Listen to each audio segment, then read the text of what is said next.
Good evening, my beloved friends and families and people. It's me, beloved, and I'm here again to discuss the continuation of what I discussed in the last episode.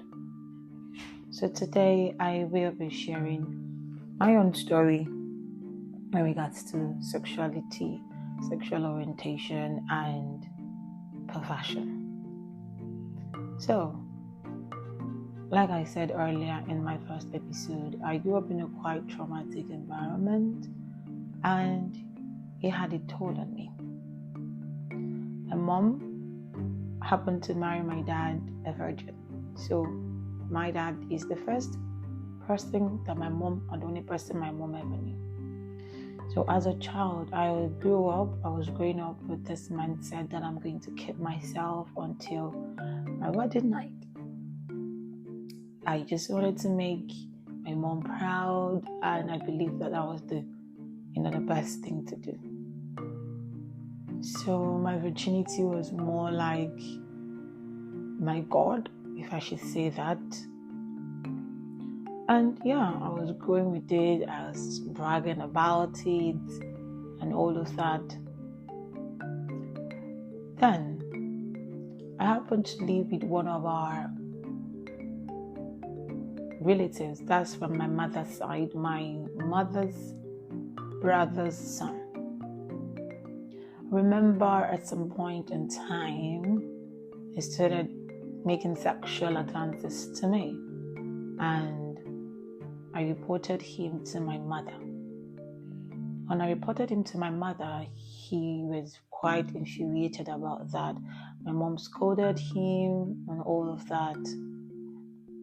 And I hoped or I prayed it died down. So, other series of rape attempts was one with my friend's fiance and one of my uncles, if I should use that word. It was someone my mom's sister was trained in the university. So he appeared all cool and holy and nice, goes to church and prays. And it is what it is. One day he invited me to his house. He gave me the mindset he wanted to get married to me. I told my mom was happy. He invited me. So, the belief that, he is your uncle and all of that, and there's nothing he did. My mom was like, okay. And I went, and God saved me. I escaped. And then the one of my friend's fiance was also, he was trying to accompany me home at night when I went to buy fuel. And along the line, he tried to have his way, and thank God for a man that was coming at that point in time at night with a machete. And I ran away, and all the long story. Now, with the one of my friend's fiance, he hits me to the core because he later threatened me to come to his house and collect a novel that he seized from me. And I refused. And he publicly threatened me and said if I don't come to his house on a certain day, that he's going to make, the street where I'm living quite, comfortable for me and all of that. So people that were around yesterday asked me what was going on, and I explained to them what happened. Probably he thought I would be so scared that I wouldn't talk, but I did talk. And I was encouraged to speak to my parents about it, since he's threatening me, that since he's an indigenous of that area that I'm living, he could do anything to me. So I told my mom, and my mom told my dad. And my dad said that he's not going to go on my behalf or do anything about it because I am the cause, that I must have probably done something to trigger him sexually and all of that. And that broke me. That broke me really hard, because I was hoping that my dad is going to stand by me, even if we were having, some frictions at home, of which is going to be a story for another day. So I left with that mindset that probably there was something wrong with me, there was something I did wrong that, made him of all people to want to, try to sexually harass me or all of that. Yet, with those scars, for some reason, I was much happy that I was still a virgin. I talk about it to practically anyone who wants to hear. Probably that was my mistake. Then I remembered when I would travel to my mother's side, and I can't really remember what happened, but that same cousin of mine who tried to molest me sexually, I think he brought up an allegation about me frolicking around with guys or something. And I, boldly said in front of him and in front of my aunt that I am a virgin and I've not done something like that. And there was this, rage on his face when I was so bold to defend myself. The only thing I can remember at some point in my life is I woke up one morning with feet pains around my thighs. But I didn't know what it was, so I continued with my life. Then one day I was having my period as usual, but this time it was quite very different. I was in absolute pain. Like I couldn't walk. I had to sit close to what we call the gutters because I just couldn't stand, and it was just so painful. So I eventually ended up having to go for a test. And during the period of the test, they were trying to do a HA, a high vagina swab, and I was like, take it easy, I've not really had sex with someone. They were like, oh, shut up. You're one of those girls that comes to pretend as if they've not slept with men, but they have. If not, how do you have an infection and blah, blah, blah. And what will be bringing you to the hospital or to the lab for test. And they said if I'm doubting them, I go home, I should check myself and see if the hymen was broken or not.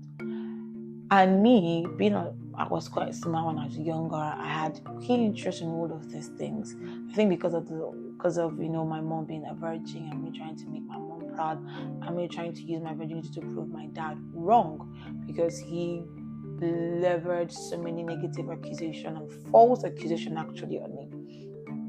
So when I went home that day, I checked and truly the hymen was broken. I was devastated. I was broken, and I made a very silly vow to avenge men by sleeping with men and breaking up their hearts. Just a silly vow I made then that I'm going to just mess up with men and just avenge. The only thing in my mind was to revenge, because, like I said, my virginity was like my God. It was one thing I was tenaciously holding on to prove my dad wrong, with the lies and the accusations and all of that. And thing I want to use to prove to my husband I'm a high value woman and all of that. And now you're telling me it's not there. I don't even know how it happened. And that further left the depth of confusion. I think if that rammed into what my dad said as something that might be the reason for all of that. And I developed a very strong hatred for men. So, still I'm a child of God. I've always loved God. So I went to church that day. I went to the chapel, and I was reading this prayer. It says 30 minutes in the Blessed Sacrament. As I was reading that, I can remember a particular prayer verse that says, has anyone hurt you? Has anyone disappointed you? You forgive and let go, and I will avenge. So for some reason, I really felt broken. I started crying, and I was like, okay, God, I am going to leave this for you. I'm going to let you avenge for me. Yet, with that decision to not, go on with my vow, which invariably is me destroying myself, because practically speaking with different men to break their heart and all of that, I am damaging my own self. But at that point in time, I never saw it as damage. I saw it as revenge, because what's the sense of keeping myself when what after the whole rape attempts and everything, and I overcame them, and then out of nowhere this happened to me. I can't even explain if I was drugged. It was what my cousin. The only time my mom was going to my cousin, because there were times he was making silly comments or smile, looking at me in a funny way, but I had no evidence.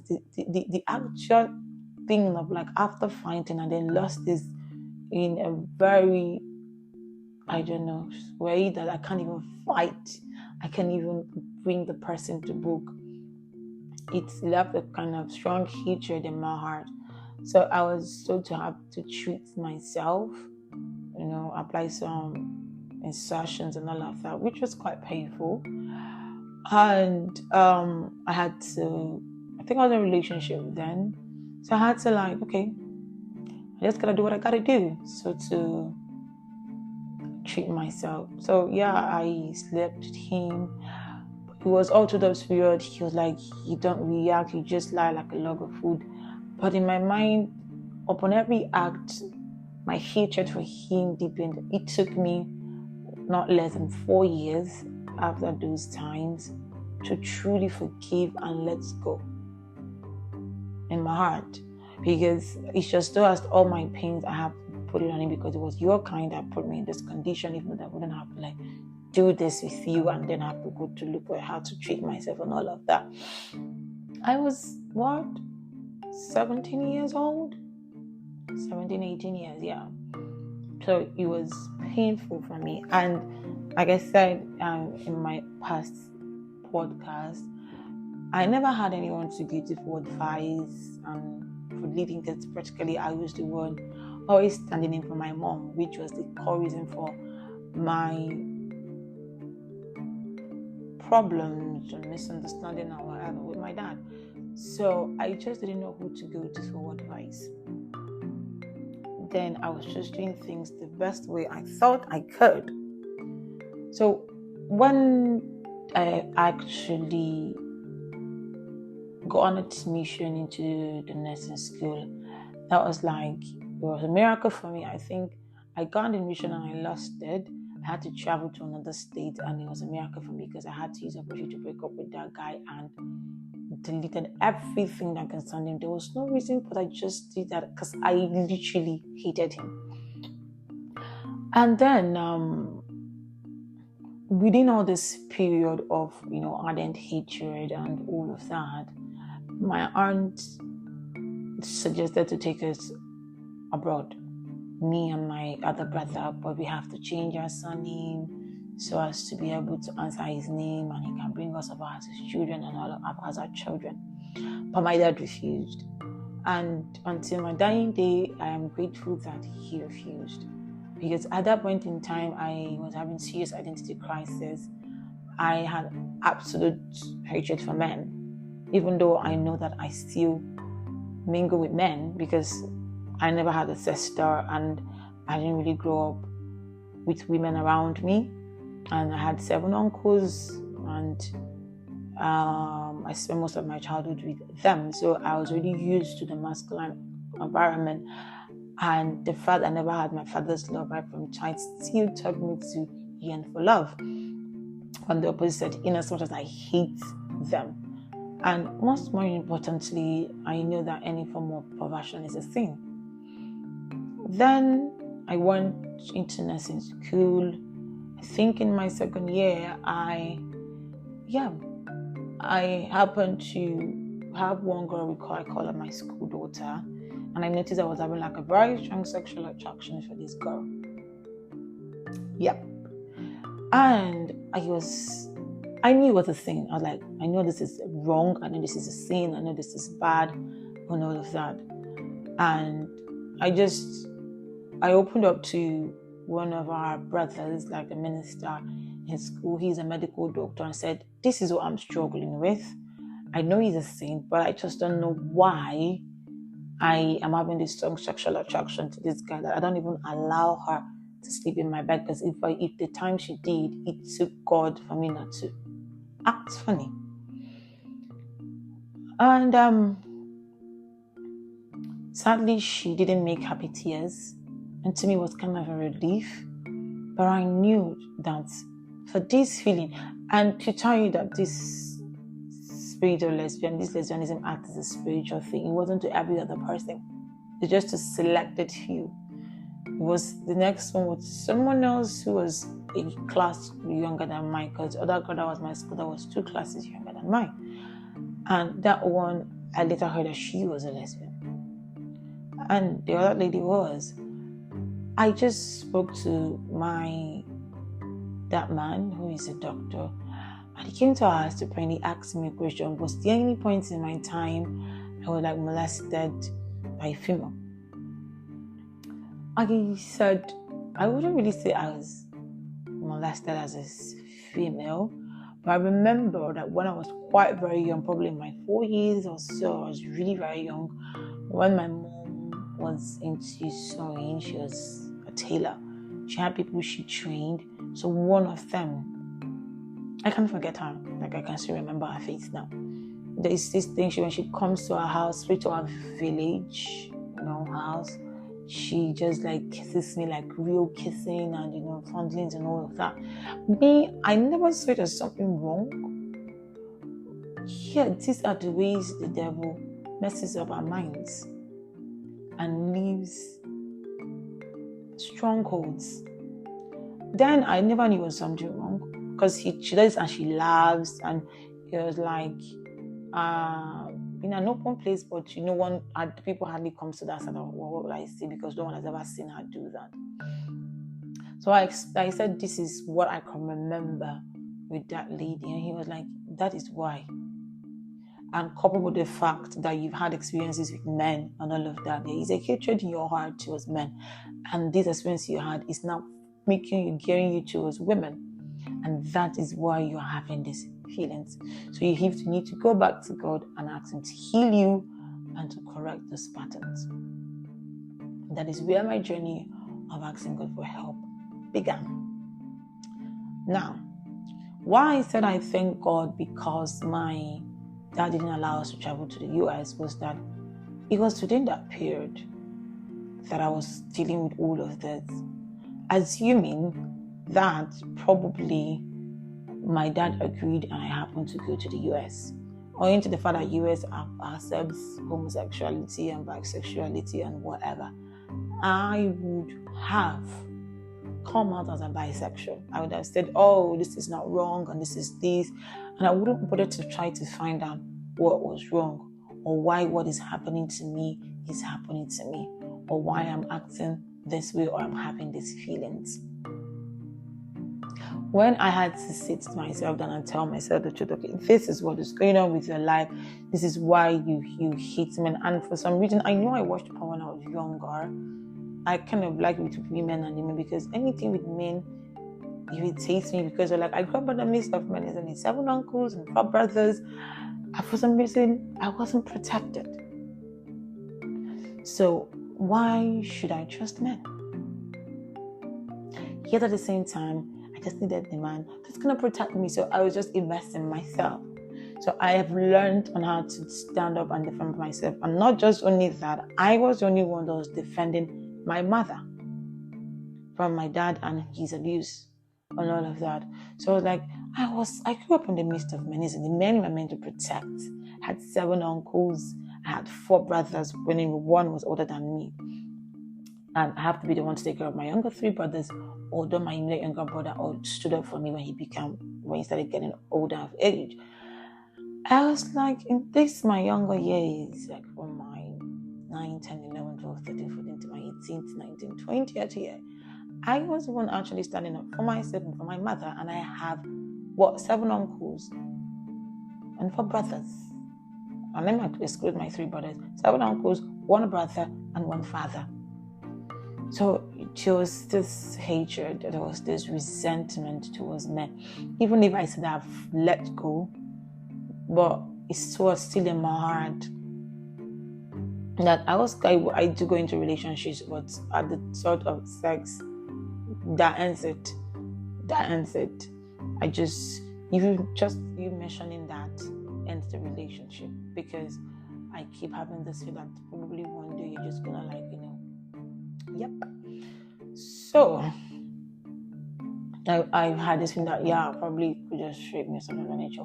So, yeah, I had to really work towards myself to know that I am not lesbian, I am homosexualist, I am bisexualist, or whatever they say.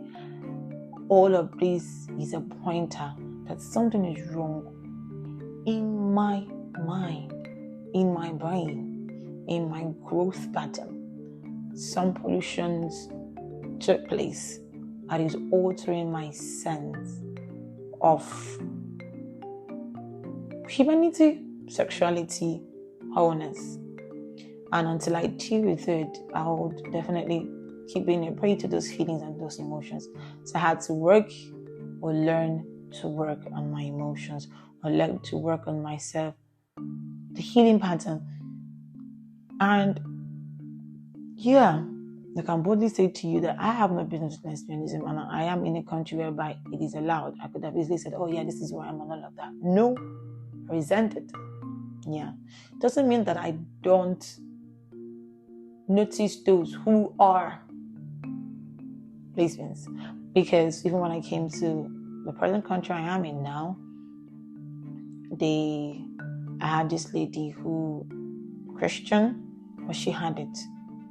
You know, one thing is that when God saves you from something, when you stop smoking, you always know those are smokers because you once had that experience. So I just know those like that, and my happiness is that I ain't gonna cooperate all those strong forces, like those strong attractions ain't there anymore. Now the only fear I had was, am I gonna hit my? Then the only fear I had in sexuality as well was when I was about to get married. I was scared that I might probably hate my husband. I'm not having sex with him because the actual sex I had with that guy, I hated him. And the other one I happened by mistake with one guy like that, I hated him as well. It took me years to forgive them. So I was scared that I could probably hate my husband should I have sex with him after marriage. But thanks be to God, I didn't. And I think after a day night, I told him, I was like looking at me, I'm like, yeah, this is something I have always been scared of. But thanks be to God that God really healed me, that my fear was just nothing but a thought. With these experiences, I know that sexual perversion is spiritual. Most of it comes from molestation. Most of it comes from the wrong orientation. I had a friend, in secondary school. Then she did that. She was into that, although she was the one that her boyfriend actually tried to rape me. She was into that when she opened up and started telling me, because when she was living in the hostel in the dormitory, she was sexually abused by a senior student woman. So you see that sexual perversion is not just, no one just goes up and wakes up and be like, oh, I am this, I am that. No. So I could say they have non-binary because they have been maybe abused and maltreated and traumatized by both genders. And some people just don't want to identify with the things of life and all of that. These are most an expression of the confusion or the hurt or the pain and the minds of men. And like I said, the brain has a way of trying to protect you from those experiences, especially when it happens when you are still a child and you don't even know between the right and the wrong. There is always an alteration. But remember, as a child, when you're growing up, according to science, there's what we call electrial mode and Oedipus. This is when heterosexual nature of a child is developed, when the child begins to say, oh, was this genital in a man, or is it a boy or in a girl? And you see that naturally every girl child affiliates to their father and every boy child affiliates to their mother. This is where a healthy heterosexual lifestyle is implemented. A situation whereby the girl child is being neglected by the dad, mistreated and all of that, the child has a higher possibility of being a lesbian or being promiscuous, because in all of it, she is seeking for love. The same thing with guys. If they don't have a healthy relationship with their mother, is either they become gay or they become promiscuous as well. So parenting and every stage of a childhood is quite very important, that we need to make sure that they have a balanced, growth process so that they can grow up to be a full-fledged, well-balanced individual. These are the way the devil comes to destroy men. He always comes with patterns, with ways. Do you know why? Because he wants to build a stronghold in the mind of men so that he can be able to control men and cause men to self-sabotage themselves. But thanks be to God who exposes the truth to us. We need to be very careful in our present days and our present times.